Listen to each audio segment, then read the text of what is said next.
Slamdown is sponsored by BODYSLAM and Jam, and WWE SmackTalks and Impact Fan Nation.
Welcome to another live episode of Slamdown Livestream. It's me, your host, Ashley Friend, and we're going to be covering everything about Smackdown Live. Now, I've sort of come to the realisation about the WWE in the minute that it's sort of starting to fall back into the 80s. And what I mean by that is there's a lot of very over-the-top gimmicky characters. You know, you think of the Fashion Police. You know, you think of, who's another one that's a bit OTT? Kevin Owens with the whole Face of America. You know, they're very outlandish characters. Now, I don't know if that's the right type of characters to have in this day and age. Now, I know a lot of people have said since the 90s wrestling has changed. Yes, wrestling has changed, but shouldn't it be us that dictates what change we want and what we don't want? I can't believe I'm going to say this, but I honestly believe Vince Russo running the WWE wouldn't be such a bad thing compared to what it is now. Now, I'm not the biggest fan of Russo. I don't believe everything should be put on a poll. But come on, he can do better than what they're doing now, because I've said it all the time, and I've said it for a long time. The problem with the WWE is writers. It's the writers, and Vince McMahon is the problem. The wrestlers are putting on good matches. You know, the wrestler can only go so far. You know, if you look at their contracts, the wrestler is there, like an actor is there. They have to play a role they're given. Same as a wrestler. You know, that's the problem. And also, not many people in the WWE or wrestlers have the confidence to go up to Vince McMahon and go, "No, I think we should go this way, or we should do this." You know, no one does that to Vince anymore. Everybody's always walking on eggshells around him, and to be honest, if you're not going to put in, you're never going to get out. But saying that, SmackDown was slightly better than previous. It's still an okay show. Same as Raw. It's just okay. I get annoyed with myself while I keep putting this company down, but I'm not doing it to be a git or be a bastard. I'm doing it because I'm honest. You know, I give honest reviews and my honest opinion, and I think that WWE is struggling. The thing is, if the WWE didn't have the longevity it had and the money it had, it would struggle. It would have had the problems that Impact Wrestling had. But because it's a company that's been around for such a long time and they've got the money, is why they're still here. You know, if I can't believe I'm going to say this, but if Impact Wrestling were doing the stuff the WWE was doing, people will be blasting the company, telling it to close down. That they're wasting great talent. But no one does that about WWE. And I don't get it. Yes, the stuff in the past might have been amazing, brilliant. But we're not in the past anymore. You've got to judge the WWE with what they're showing on television now. And what they're showing is just awful. And it's a shame. Such a goddamn shame. They've got so many talented guys there. But they're wasted. Absolutely wasted. And it's annoying as a fan. You know, you look at Kevin Owens and you're like, what the hell are you? That's not the Kevin Owens we all liked. It's frustration. It really is such frustration, because I don't want to give up on the product, because I carry hope. I've always carried hope that the WWE will get better, will do more than what it is doing now. But the more I hope, the more I feel let down, and the more I'm thinking, why am I hoping?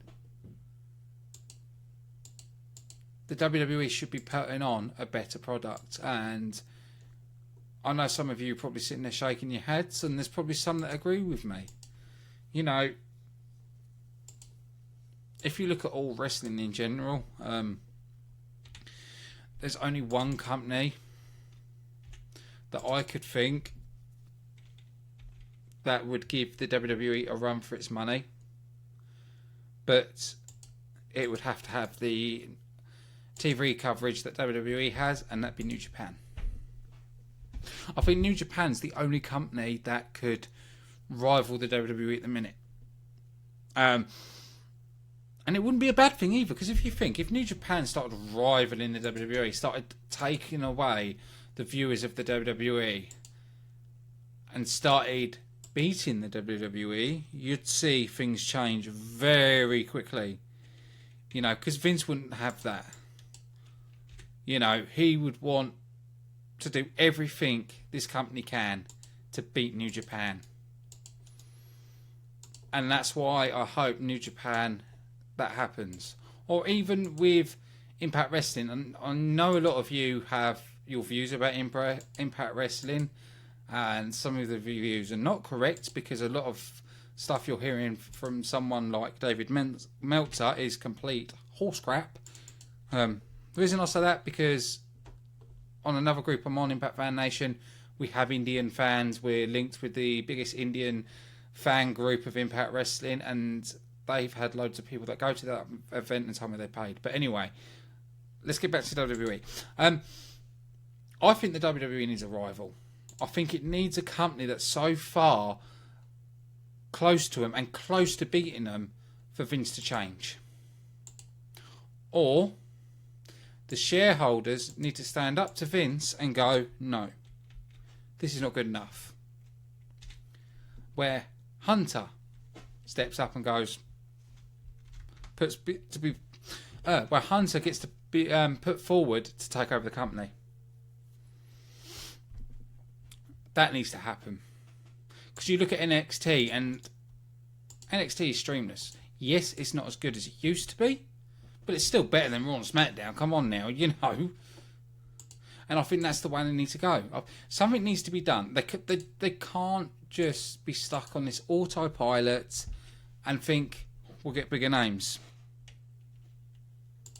Because bigger names are not going to help you. You know, you could sign all the best indie stars. It's not going to fix the problems.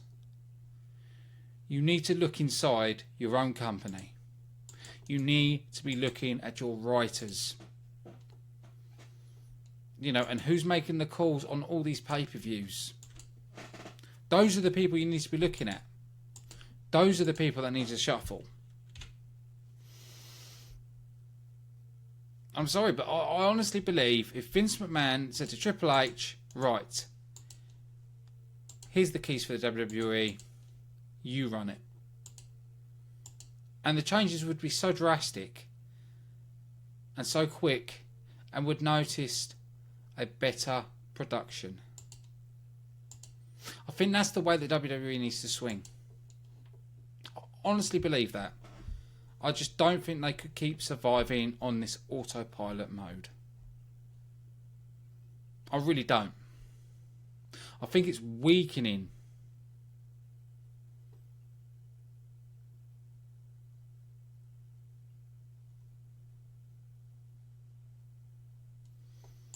You know, it's... I'm just really frustrated. But we'll move on with this and actually talk about SmackDown. Starting SmackDown, we saw the New Day brought some jazz to Team Blue. Being in New Orleans, they had a band playing as they were walking down to the ring, being the typical New Day stuff. And I think even New Day are getting a bit stale. It's the same material, same thing over and over again. The positive, happy, will wiggle our butts.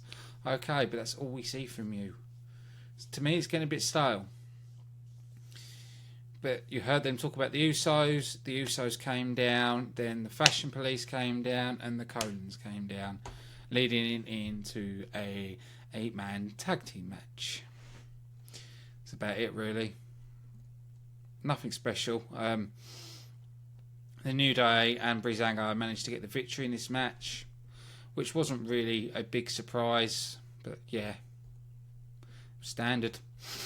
We saw Zack Ryder return to SmackDown Live and reunite with Mojo Rawley, which I think is a good thing. Don't think Mojo Rawley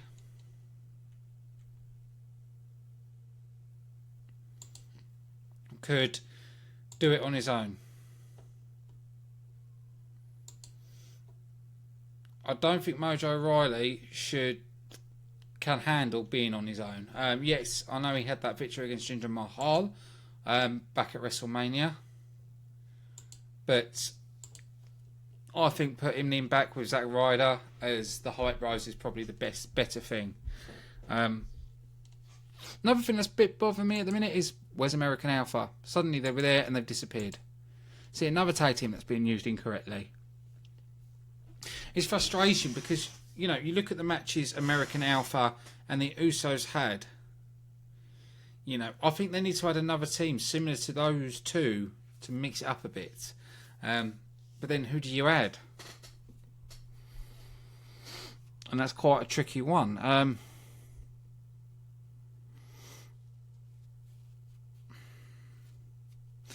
Yeah, that's actually quite tricky. Actually, I would have said the club. You know, I would have had the club go to Raw. Honestly, believe that would have probably been the better decision, in my opinion. But it didn't happen. But anyway, getting back on, we saw Naomi taking on Tamina. And I'll actually give this the match... Oh, for God's sake. I will give this match its due. I was surprised how good it was. Tamina, Tamia, or whatever her name is, I've never been too keen on her. I think in the past, she's bored me. But I was into this match. You know, her and Naomi performed a good, solid match. You know, we did see Lana attack Naomi as well. But it was a good, solid match. Naomi managed to get the victory in the end. We saw Jinder Mahal in the middle of the ring with the Singh brothers talking about Randy Orton. Randy Orton came down, surprised Jinder Mahal, hit him with an RKO out of nowhere, and then went into the crowd. Basically to make a point of, I can hit the RKO out of nowhere and you wouldn't see it coming. But I can't see Jinder Mahal dropping the title. I think with the Singh brothers being there at Money in the Bank, I can't see him losing it. We had Charlotte Flair taking on Natalya. Another good, solid match. You know, I actually prefer the way the women's division is now. Everybody against everybody. None of this team and team crap. It was good solid match. We managed to see Charlotte get the victory in the end, but another one, good solid. See, there's a lot of times on this card where they've had solid matches, but they just ruin it with stupid crap, like Sami Zayn backstage with talking tactics. It's like, what? Why are you making him act all stupid and a bit of a joker?